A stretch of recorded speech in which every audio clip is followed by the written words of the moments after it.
বললেন বাবা ঠিক আছে তরমুজটা তোমরা আমার কাছে নিয়ে আসো। সাহাবা হুজুর বললেন বাবা তরমুজটা নিয়ে এসে আমার সামনে কাটো। বেটারা তরমুজ নিয়ে আসলেন, কাটার যন্ত্র নিয়ে আসলেন। যেই মাত্র কাটতে শুরু করবেন সাহাবা হুজুর বললেন বাবা ও বেটা তরমুজে তুমি কাটবে থামো, একটু দাঁড়াও। তোমাদেরকে জানা আছে নবীজি তরমুজটা কোন দিক থেকে কেটেছিল? সুবহানাল্লাহ বলবেন না? এটা আমার বড় উদ্দেশ্য। কোন দিক থেকে কেটেছিল? না লম্বা না পাতালে না কিভাবে কেটেছিল?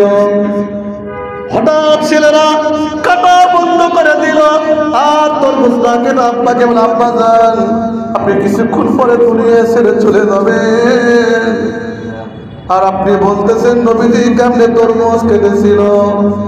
ও বাবা বহু কষ্ট করে তরমুজটা নিয়ে এসেছি আব্বা যান আপনি তরমুজটা খান, আমরা কেটে দিই, আল্লাহ পাক ধরবে না।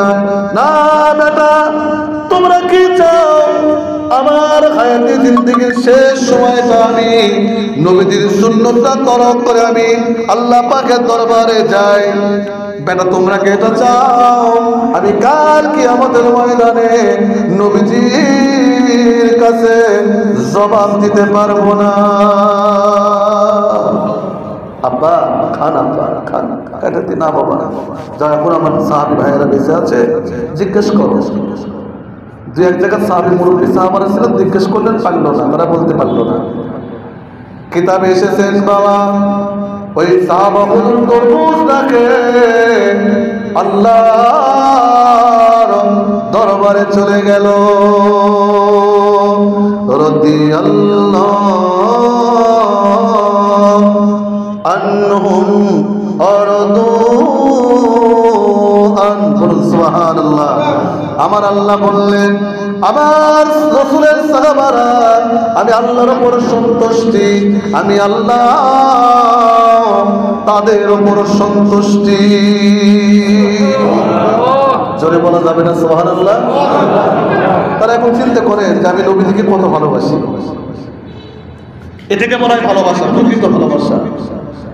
এখন আমার যদি একটা বাবার অসুখ হয় খালি চিন্তা করে নবীর সুন্নত পরে রাখো, আগে ফরজ জীবন বাঁচান, ফরজ মাসলা কেন এটাই দিতাম।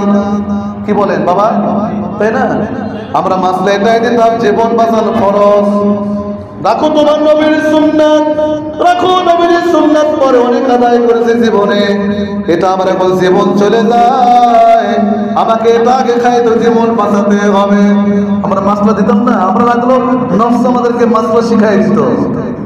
ইন্নান নাফসা লাআমারাতুম বিসসুই, ইন্নান নাফসা লাআমারাতুম বিসসুই, নিশ্চয় নফস আম্মারা মানুষকে খারাপের দিকে ধাবিত করে, খারাপের দিকে পরামর্শ দেয়, খারাপ দিকে পরিচালনা করে। আমরা তো বুঝি না কোনটা নফস কোনটা কি বলেন, তাই না? তাহলে এখন কথা হলো নবীজি ভালোবাসা। আপনাদের কাছে বলে যায় বর্তমান জামানায় এটা আখিরি জামানা, শেষ জামানা বাবা, এটা একেবারে শেষ জামানা। নবীজি যে জামানার কথা বলেছেন হাতের তালুতে যত যে পরিমাণ সময় আগুনের একটা টুকরা যে পরিমাণ রাখতে পারবে ওই পরিমাণ সময় ঈমান রক্ষা করে ধরে রাখতে পারবে না। এটাই সেই জামানা, এটাই সেই জামানা, এটাই শেষ জামানা। নবীজির কথা তো খুলবে না বলে। নবীজি গাজওয়া হিন্দের কথা বলেছেন, খুলতেছে সব, কারণ নবী যতগুলো কথা বলেছেন ওমা ইয়ানতিকু আনিল হাওয়া ইন হুয়া ইল্লা ওয়াহায়ুন ইউহা।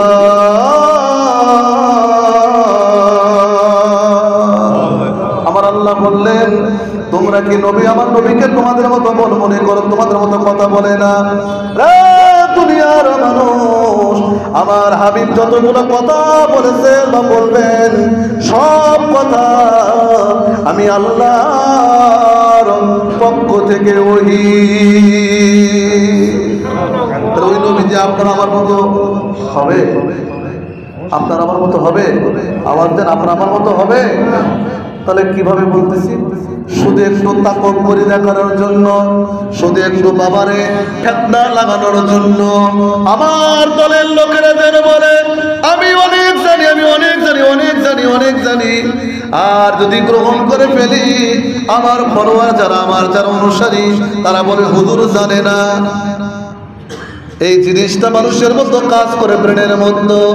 ও বাবা, আপনি যদি আজকেই মারা যান, আপনার কবরে কোনো ফলোয়ার, কোনো অনুসারী যাবে না। যাবে? কেউ যাবে না। আপনার কবর বাড়িতে একজন মাত্র যাবেন, তিনি আমার জানের নবী। বুখারী শরীফের হাদিস, মুখের কথা মন করা বলতেছি না। সিয়াসিত্তার কিতাবের মধ্যে কবরের মধ্যে প্রশ্ন হবে তিনটা, আমরা সারা জীবন শুনলাম। কিন্তু বুখারী শরীফের মধ্যে একটা হাদিস কোট করছে ইমাম বুখারী রাহমাতুল্লাহি আলাইহি, জিনার আমল সম্পর্কে জানলে আপনারা অবাক হয়ে যাবেন। উনি যখন হাদিসের সনদ গ্রহণ করতেন, লিখতেন বাবা আগে প্রথমে ওযু করছেন, ওযু করে গোসল করে 2 রাকাত নামাজ পড়তেন। নামাজ পড়ে নবীজিকে জিজ্ঞাসা করতেন রুহানি হালে, ইয়া রাসূলুল্লাহ, ইয়া হাবিবুল্লাহ, আমি ইসমাইল বুখারী এই হাদিসটা লিখতে চাই, হাদিসটা আপনার জবান মোবারকের।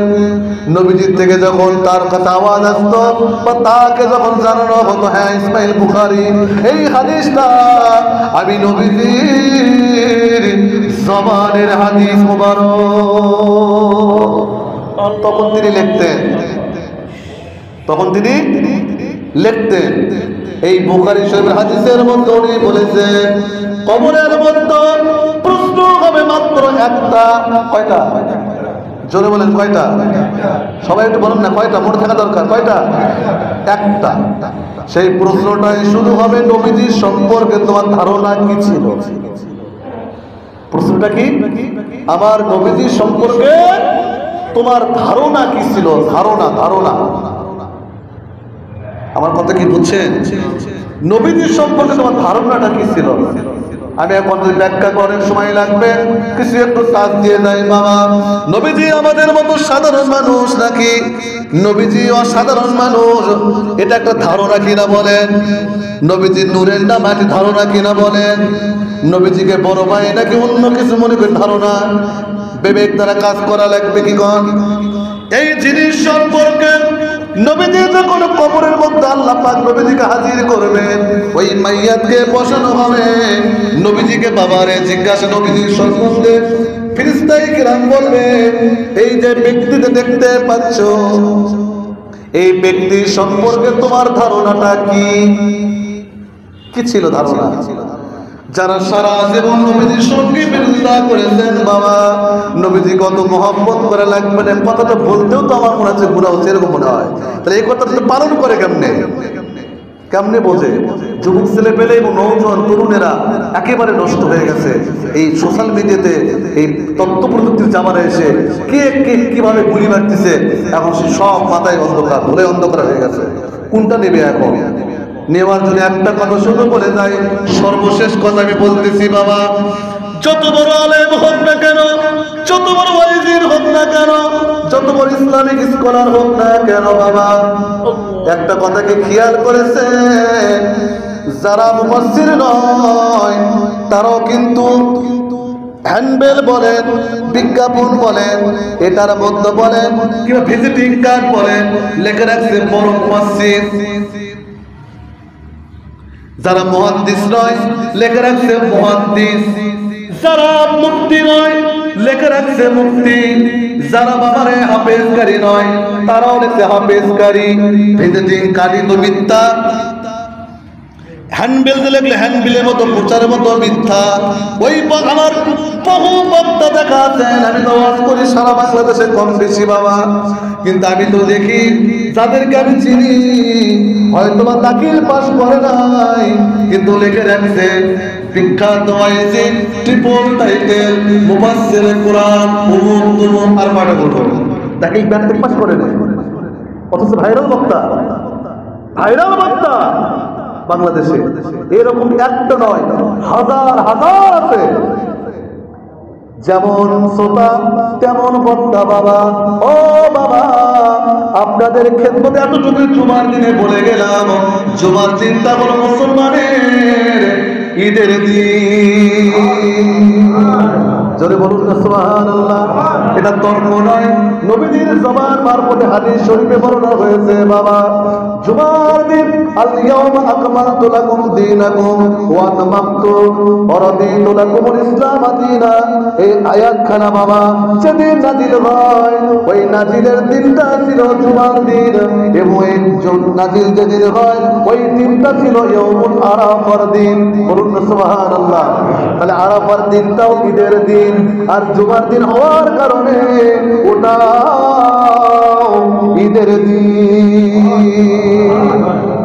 আল্লাহ আমাদেরকে বোঝার তৌফিক দান করুন। আমি সর্বশেষ যেটা বলে যাচ্ছি, সময় শেষ, সেটা হচ্ছে দেখেন, আমি আপনাদের হাতে পায়ে ধরে বলে যাই, সেটা হচ্ছে আপনারা এমন ব্যক্তিকেই অনুসরণ করবেন, এমন আলেমকে অনুসরণ করবেন যে আলেমের মুখ থেকে আপনি শুধু শুনতে পাবেন নবীজির জীবন আদর্শ, নবীজির ভালোবাসা। মানে কোনো প্রকার কোনো আমলের মধ্যে কোনো কাটিং নাই, কাট করতেছে না কোনো আমলের মধ্যে, কোন আমলের মধ্যে কোনো কাট মানে ইয়ে করতেছে না, কাটতেছে না। যদি জেনে রাখেন যে আলেমটা কোনো আমলের মধ্যে ইচ্ছে করে কোনো কাটিং করবে না, সে নিজে কাটবে না, তাহলে মনে করবেন সে আলেমের মধ্যে অবশ্যই নবীজির আদর্শ আছে। আর যেটার মধ্যে দেখবেন যে খালি কাটতেছে, ওটা লাগবে না, এটা লাগবে না, ওটা লাগবে না, এটা লাগবে না, ওটা লাগবে না, এটা না করলে হবে, এটা না করলে হবে, এটা না করলে হবে, খালি নাই নাই নাই, ওটার মধ্যে ভেজাল আছে, ভেজাল আছে। কেন ভেজাল? আমার আল্লাহ বলেন, আল্লাযী খালাকাল মাউতা ওয়াল হায়াতা লিয়াবলুয়াকুম আইয়ুকুম আহসানু আমালা। আমার আল্লাহ দেখবে, হায়াত মউত এই জন্য দিলেন, আমি আল্লাহ দেখব কে কত উত্তম আমল করতে পারে। আল্লাহর এই আয়াতের সঙ্গে ওই আলেমের একটা সাংঘর্ষিক। আপনি যত আমল করবেন তত আপনি আল্লাহ পাকের রিজাবুন হাসিলের জন্য